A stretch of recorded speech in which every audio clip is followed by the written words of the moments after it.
Fala primata, tranquilo? Galera, então, primeiramente eu queria agradecer a todo mundo que deu apoio aí pra gente, pra poder começar. E sempre que eu errar alguma coisinha, porque de vez em quando eu vou errar alguma coisinha, dá uma olhada na descrição do vídeo, que eu sempre dou uma revisada nas coisas que eu falo, e aí eu boto lá embaixo nos moments, tá ligado? E aí vamos seguir no barco aí, porque a ideia é a gente estudar junto mesmo, sacou? Vambora. Galera, essa aula aqui é a seguinte, ó, a gente vai falar de protozoário. Finalmente a gente vai começar a falar um pouquinho mais de bicho, apesar de protozoário não ser bicho. E apesar de que a gente vai falar pouquíssimo de bicho hoje. A gente vai tentar entender hoje quais são as condições necessárias para ser vivo, sabe? Como é que um ser vivo vai atuar, como é que um ser vivo vai viver. Porque quando a gente para pensar, na verdade, a própria existência é um problema, sabe? Toda matéria no universo, tudo que existe no universo precisa fazer um aperto de mãos com as leis da física para poder funcionar, para poder existir. Se não existisse força gravitacional, não poderiam existir, por exemplo, nebulosas para poder gerar estrelas e blá blá blá das contas.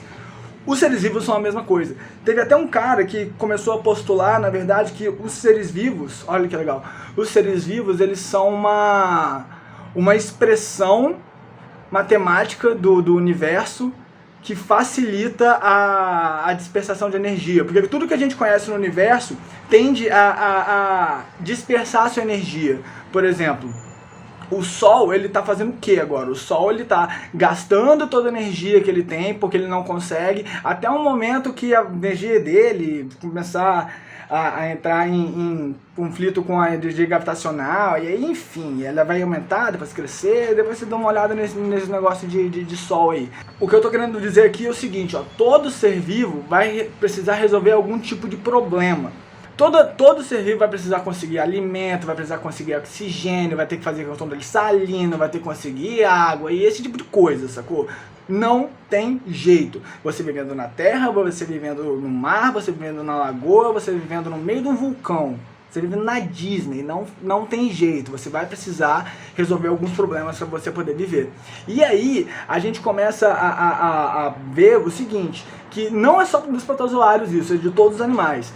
Existem quatro grandes desafios. Existem 4 grandes desafios que todo ser vivo precisa resolver. Todo ser vivo precisa vencer todos os dias. Que é o efeito do ambiente que ele vive, o tamanho que ele tem, as suas restrições genéticas e o modo de existência dele. Esses 4 grandes problemas, eles vão se alinhar, eles vão acontecer simultaneamente e o ser vivo precisa estar adaptado a todos eles. Porque se algum deles der errado, esse ser vivo não vai conseguir sobreviver, sacou? E aí a gente começa a voltar um pouquinho na aula passada para falar um pouquinho dos efeitos dos ambientes. Que, por exemplo, o ambiente marinho a gente já sabe que ele é muito estável, porque todo o oxigênio, todo nutriente, o que vai acontecer? Ele vai ficar basicamente no rodomoinho. As ondas batendo, as correntes voltando, esse tipo de coisa vão fazer com que a água seja mais ou menos homogênea nisso, que é diferente do que a gente falou na aula passada sobre os lagos, que a estratificação do lago acontece por causa da água parada e que durante umas trocas de temperatura vai mudar a densidade fazendo corrente de convecção, a gente falou disso na aula passada. E aí tem um outro ponto interessante pra gente falar de água agora. Qual é? Um grande problema que existe é o problema da sustentação, porque como a gente falou, a gente precisa ter uma estrutura fisicamente capaz de segurar o nosso corpo, de deixar o nosso corpo do jeito que tá. Ou seja, alguns animais que vivem lá na região abissal, lá no fundo do oceano, eles vivem sob uma pressão muito alta. Muito alta. E aí o que acontece? A pressão interna dos órgãos deles precisa ser a mesma da pressão externa do lugar que eles vivem. Porque senão eles inchariam ou deflariam. Enfim. Eles inchariam ou murchariam, melhor. Eles inchariam ou murchariam, dependendo da pressão que está existindo ali. É por isso, por exemplo, que a gente acredita que algumas, sei lá, lulas gigantes que chegam à superfície, elas simplesmente explodem. E a gente só encontra alguns pedaços, esse tipo de coisa. Mas esse é um efeito, por exemplo, da pressão do ambiente. O que acontece?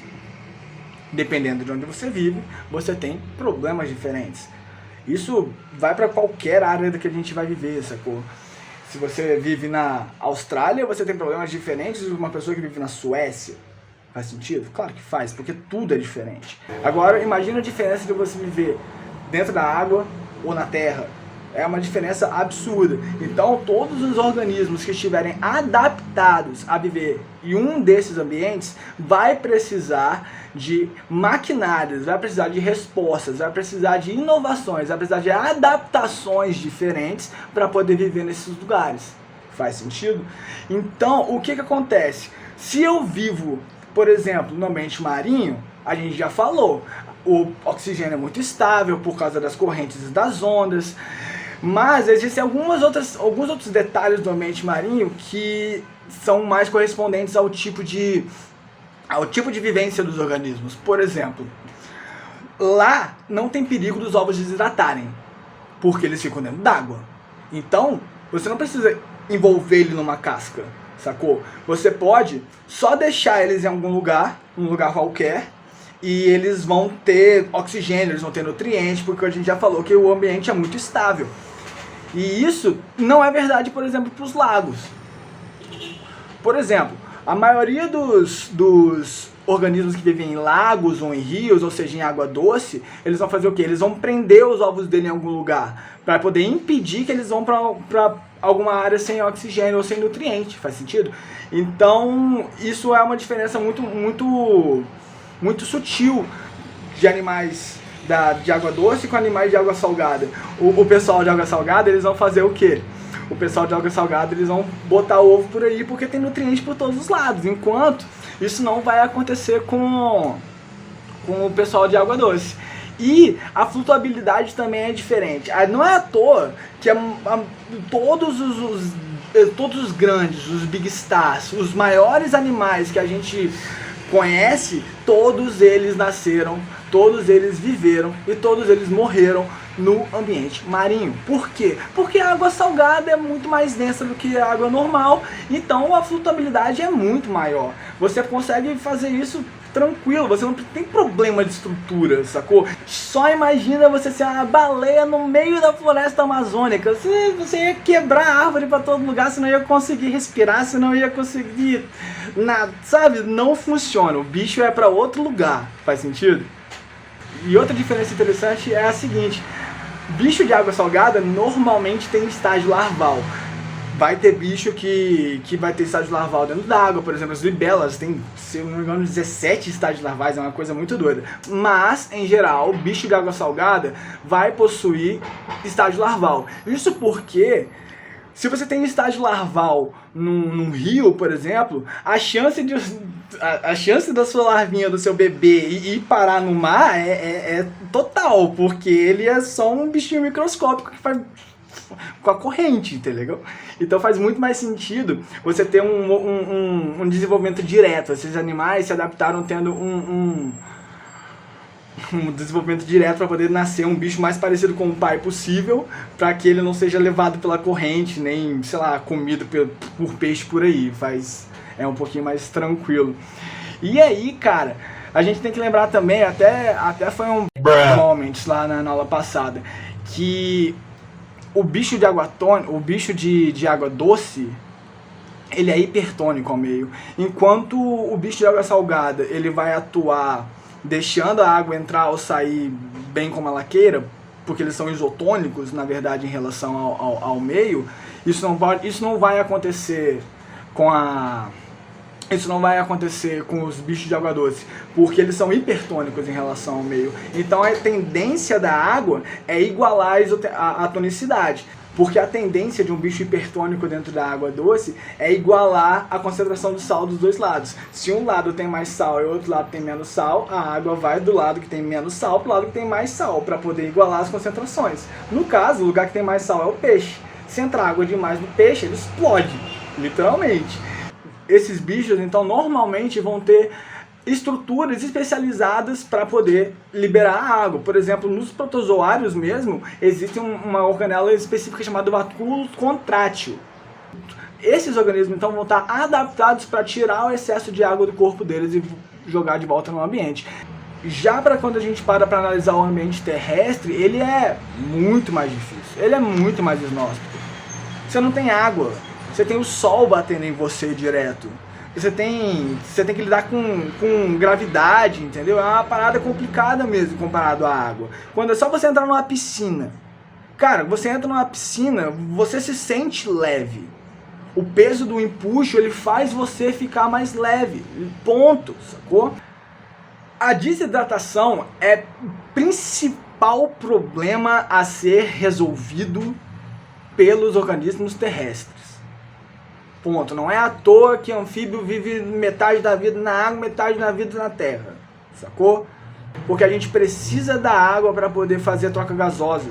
A pele dos anfíbios é úmida. A gente é seco, mas o interior do nosso pulmão é úmido. A água é essencial para a vida. Não existe organismo vivo que não necessite de água. Aí, dentro desse rolê mesmo de água, a gente para pra pensar. A gente tem pouco acesso à água em comparação a animais que vivem dentro dela. Então, o que a gente precisa fazer? A gente precisa economizar água. Do mesmo jeito que o cacto faz a folha virar um espinho para poder economizar água, a gente faz isso com o nosso sistema urinário. A gente faz isso com o nosso sistema renal. Vamos para a parte técnica. Organismos que vivem dentro d'água normalmente não tem esse problema. Então, eles não têm que economizar água. Como é que eles vão fazer para poder excretar as coisas? Eles vão excretar com amônia, porque a amônia é altamente tóxica e precisa de muita água para solubilizar. Eles têm essa muita água. Se a gente fizesse isso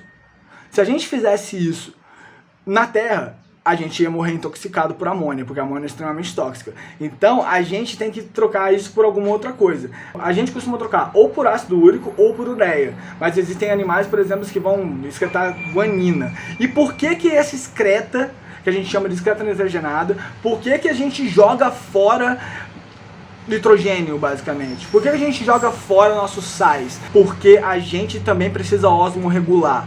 Se a gente deixasse todo o sal que a gente ingere na nossa vida dentro do nosso organismo para sempre, os nossos órgãos não iam conseguir fazer as reações corretas, porque o pH e a salinidade de tudo que a gente conhece não ia ser constante.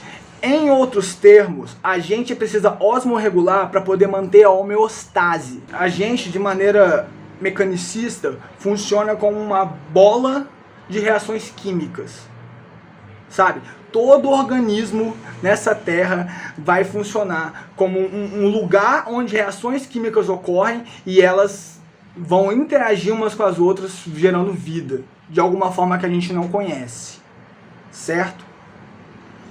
Então, o que a gente precisa fazer para garantir que essas reações sejam sempre constantes?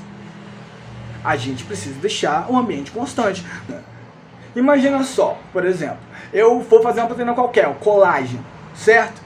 Imagina que se na hora que eu for fazer o colágeno, eu comi um chocolate e esse chocolate mudou dramaticamente o pH da minha célula. Essa proteína, o colágeno, ele não ia ser feito corretamente, por causa que ele ia desnaturar, então ele ia deixar de funcionar no nosso corpo. Se ele não funcionar no nosso corpo, se ele não exercer uma função que a gente precisa, porque o colágeno, por exemplo, ele liga tudo no nosso organismo. Ele é uma cola. Colágeno vem de cola mesmo, porque ele cola as coisas do nosso organismo. A gente não ia funcionar. Então a gente precisa ser o mais uniforme possível, o mais estável possível para que as reações químicas que geram as nossas ações, as reações químicas que geram a vida poderem funcionar. Outra diferença principal entre bicho terrestre e bicho aquático: fecundação.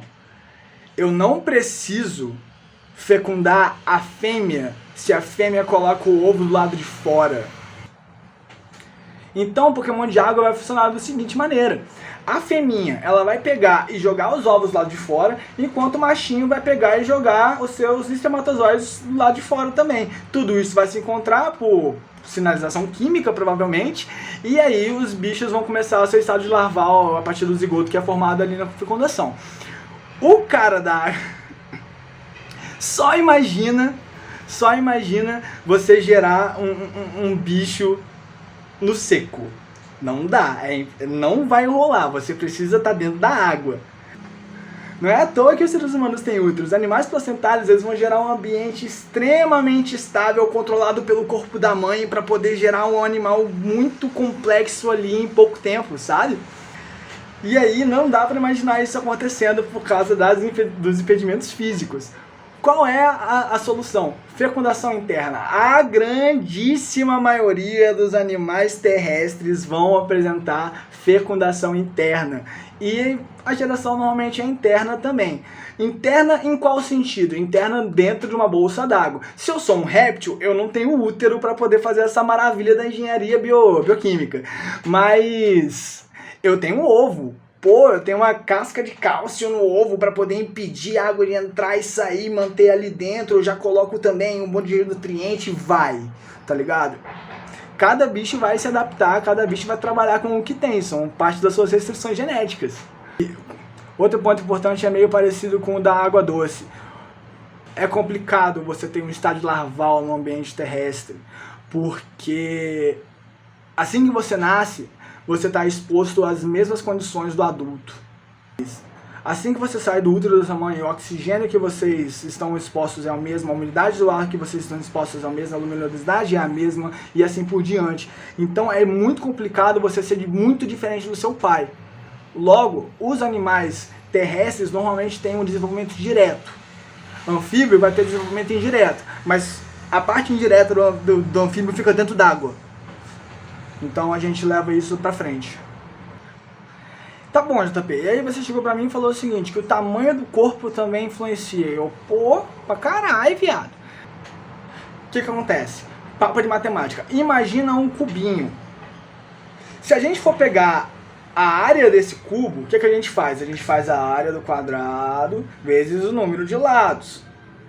Pra fazer a área, a gente tem que pegar a base vezes a altura. Então essa é uma função quadrática. Ela é uma função ao quadrado. Tem um 2 ali em cima. Porque as duas dimensões vão se multiplicar. E aí elas vão ter um 2 em cima. Agora, se a gente for pegar o volume desse cubo, a gente tem que fazer o quê? A gente tem que pegar a área da base, a área da largura e a área da altura. Área vezes área vezes área. Logo, é ao cubo. Por que caralhos você tá falando de matemática se é aula de zoologia? Presta atenção. Na prática, tamanho aumenta ao quadrado, volume aumenta ao cubo. Lembra que todo ser vivo precisa ser estruturalmente, precisa ser fisicamente possível. Para simplificar, vamos falar um pouquinho de difusão de nutrientes. Se eu sou um animal pequeno e simples, tipo um nematodo, o que vai acontecer? Eu não preciso de um sistema respiratório sofisticado. Por difusão, eu consigo me virar. Eu estou num ambiente tranquilo, tem muita água, tá passando oxigênio, tá passando nutriente. Agora, se eu sou um elefante, fica um pouquinho mais complicado. A distância entre o intestino e o cérebro é gigantesca. Imagina passar os nutrientes de oxigênio por difusão. Não vai rolar. O bichinho não vai funfar, tá ligado? Então o que acontece? Esses animais mais complexos, esses animais maiores, eles vão tender ao quê? Eles vão tender a ter um sistema circulatório especializado. Então, tudo isso, todo o corpo do organismo vai ser especializado, específico para poder passar o nutriente de maneira muito eficiente por ele inteiro. Se você for muito grande, vai ficar complicado, porque você vai precisar de mais nutrientes do que você consegue fisicamente sustentar. Entendeu? É basicamente nessa ordem. Outra coisa, vamos comparar um elefante com um rato. Cara, lidar com homeostase é uma coisa completamente diferente dependendo do seu tamanho. Bichos pequenininhos, como um rato, como uma cobaia, eles têm um metabolismo aceleradíssimo. Deus nos perdoe utilizar as mesmas dosagens que a gente usa num rato num ser humano, não vai rolar. Pra você ter uma ideia, para exemplificar, vamos pegar um anestésico comum tipo a lidocaína. A dose máxima de lidocaína que você deveria dar a um humano não pode passar dos 7 mg por quilo. Se você for passar lidocaína para o cavalo, você já não pode passar de 5 mg por quilo. Esses 250 quilos de diferença entre o ser humano e o cavalo fazem uma diferença sustentável quando a gente vai falar de metabolismo. Então, o metabolismo desses bichos sendo mais acelerado, ele tem que lidar com alguns problemas do tipo regulação térmica um pouquinho mais complicada, digestão um pouquinho mais complicada e esse tipo de coisa. Agora, o que a gente quer dizer quando a gente fala sobre modo de resistência? Basicamente, a gente está querendo dizer se você se mexe ou se você não se mexe. Porque se você não se mexer, você é um animal céssio. E aí, você tem que lidar com os problemas a 360 graus de você, o tempo todo. Então, não dá pra... Sabe? O que eles vão fazer? Eles normalmente vão ser bichos radiais. Normalmente vão ser bichos filtradores, esse tipo de coisa. Porque eles não vão conseguir se mexer por aí para poder buscar alimento. Agora, o cara que for buscar alimento, ele normalmente precisa direcionar. Ele precisa direcionar o movimento dele, ele precisa direcionar as coisas que ele vive. Vai acontecer um direcionamento da encefalização para a região anterior dos organismos. Além disso, eles vão tender a ser organismos bilaterais. Então, na teoria, a gente começa a falar de coisa mais interessante agora. A gente vai começar a falar de protozoário. Mas, lembra que a gente falou de princípios e padrões emergentes? Então, a gente está num momento que não existem princípios e padrões emergentes, sabe? Não existe nenhum animal, protozoário não é animal. E... Bom, para poder explicar protozoário, eu preciso explicar um pouquinho de célula. Então, vamos partir para um microcurso muito rápido de biologia celular. Microcurso muito rápido de biologia celular. A gente acredita que organismos eucarióticos se desenvolveram principalmente da invaginação de membranas de células procarióticas que aprisionaram núcleos e geraram organelas. A gente chama isso de célula animal. Essas organelas, juntamente com o citoesqueleto, vão formar os principais caracteres de um protozoário, e eles são: membrana celular é feita de uma bicamada fosfolipídica semi-permeável para poder garantir a osmose, e além disso ela consegue fazer sinalização através do glicocálix. Flagelos e cílios que nas bactérias eram feitos de proteína, agora você organização dos microtúbulos compostos de axonema e um corpo basal. Para se movimentar, os microtúbulos que se organizam a partir do corpo basal sobem pelo axonema e deslizam uns sobre os outros, formando um movimento de chicote. Os cílios vão fazer a mesma coisa, só que diferentemente do flagelo que ocorre em poucos, eles vão ocorrer aos milhares. Então a contração deles vai ocorrer de uma maneira síncrona, parecendo grama no vento. E a gente chama isso de onda metacronal. Para fazer nutrição, as células precisam colocar coisa para dentro. Se for algo específico, a gente vai chamar isso de endocitose. Se for coisas inespecíficas, a gente chama isso de pinocitose. Agora, se você precisa mudar o formato da sua célula, formando um pseudóbito para poder englobar uma grande área de material, você vai fazer a fagocitose. A digestão celular vai acontecer com a entrada do alimento englobado por um vácuo alimentar que se encontra com um lisossomo cheio de proteínas digestivas. No final da digestão, os nutrientes são reaproveitados pela célula e o que sobra dentro da vesícula vai ser jogado para fora no processo chamado exocitose.